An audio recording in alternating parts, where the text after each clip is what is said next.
Okay, a couple things I want to actually focus a little bit more. And one of them, if we look in the view, it is a save boundary. So what does save boundary does for?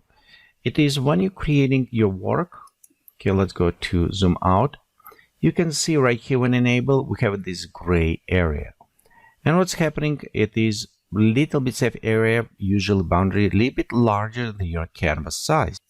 And it's allowed you work, and it's kind of save some of your work and other things. So if I start drawing outside, you can see it does say on my save area, my save boundary. So it's kind of extend your canvas. But remember, your canvas, it is a little bit bigger size. So you can modify your save boundary by going in the properties.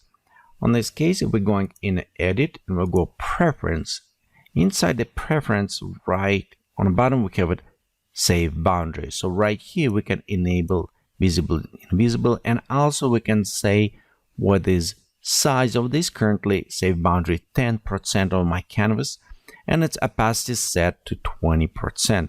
So you can modify the save boundaries inside your preference menu.